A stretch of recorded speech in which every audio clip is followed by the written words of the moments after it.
Hi, I'm Paul Tennant from the Mixed Reality Lab in the University of Nottingham, and I'm going to take you behind the curtain for a quick look at how we produce our composite videos. So the first reasonable question is, why bother? Steve? Singing in a choir can be a joy to those listening, but even more of a joy to those participating. And we've had none of that during the time of COVID-19. Of course, we've seen lots of videos doing the rounds on social media, where people are singing or playing together. So why make it harder for ourselves? Well, we wanted to create a sense of togetherness, of co-location, even if people can't be really co-located, and of liveness. Most of those videos, while they sound amazing, are visually less than they could be. Typically, they're a big grid of people's living rooms. So how do we change all that? Well, the first thing we need are videos of all the performers. These have to be recorded separately, so we start with something called a timing track. This is essentially a backing track for everyone to sing or play along with as they record, which is why you see everybody wearing headphones in our videos. Typically, this backing track won't appear in the final production, it's just used as a starting point. We also have to be a bit careful about using straight-on camera angles, and that people's clothes aren't the same colour as their background. So setting up involved having a video camera like this one and a microphone, high quality microphone, and getting people to sing to a backing track in time, and then for that to be put together as a compilation of different individuals who attended the garden at different stages, no matter what the weather, no matter what time of day or what noise was going on outside. But in the garden, when we did it on our own, it wasn't so bad because we had a recording which we were listening to in our ears, which meant we had something to sing to, but it did feel odd just standing on your own, singing your own part with nobody else around you. Next, we need to go from this to this. We do this using a technique called chroma keying. It's a trick that goes all the way back to 1918, and it's still the basic technique behind the majority of special visual effects. Essentially, we look on the frame of a video for pixels of a specific colour, and we simply delete them.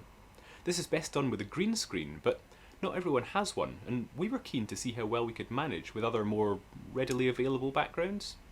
The Unreliable Voices choir were filmed in front of a hedge, and then later a tarpaulin, in Steve's garden.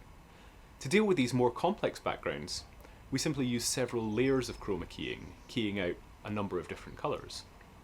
So now we have our clean-ish videos, it's time to put them on the garden stage, and that's as easy as adding a video of the empty garden into the background.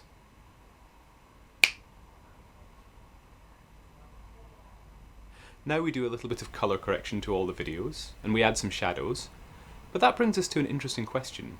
How real should it be? I'm of the opinion that we should admit to the unreality. A good professional video editor, with videos taken under good lighting conditions and plenty of time, could make these videos look completely real. However, neither of those luxuries, time or talent, were available to us. However, we felt it was important to be honest about the fact that these are composite videos. Choirs really can't meet because of COVID restrictions, and we didn't want to seem like they really had met. Rather, we wanted it to be clear to those watching the video that this really is a composite, just one with a bit more of a sense of togetherness than those grids of people's living rooms. Of course, once we can composite people onto a flat video of a garden, we can do a lot more.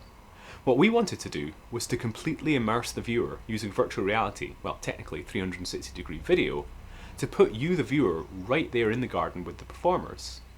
To make the video work in 360 degrees, we need to shoot the stage in 360 degrees first. We use a special camera, albeit a fairly cheap one, to record a background video of the garden.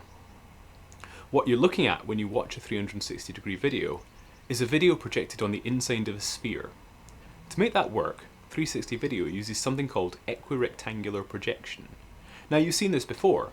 If you think of a globe and a map, when you unwrap the map from the globe to get a flat image, that image is necessarily distorted, and this is an equirectangular projection.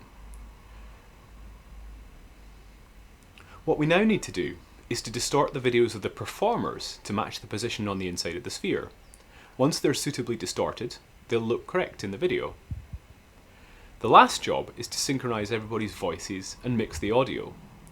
We have every performer click along with the timing track at the start of their video, and the final click should be well enough in sync for everybody, so we simply match up the clicks, listen back, make any minor tweaks to the timing, and we're ready to render out our video. To view it in full immersive VR, you just have to put on a VR headset and play the video on YouTube. One final bit of technical magic. Usually, to render out something like this with 15 performers and their shadows might take 10 to 15 hours. We've hotwired this process using something called a game engine. A game engine is something we use to make computer games, and game engines are optimized to render very good quality graphics really fast in 3D.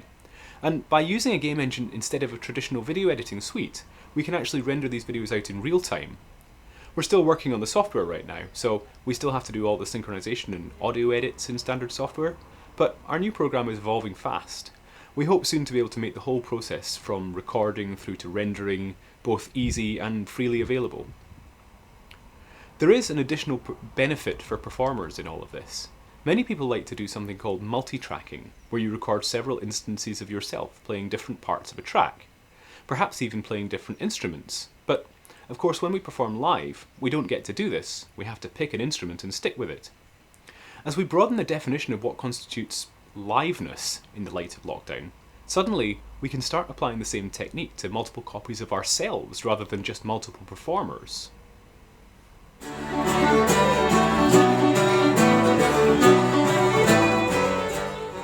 Now, these tracks aren't the same as recording in a studio.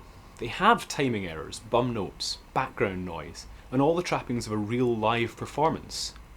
Of course, they're not really live, but we like to think they're in some kind of middle ground between live recording and being in a studio. And we hope they feel live, even when we do send in the clones. If you'd like to know more, or how you can do this for yourself, please feel free to contact me.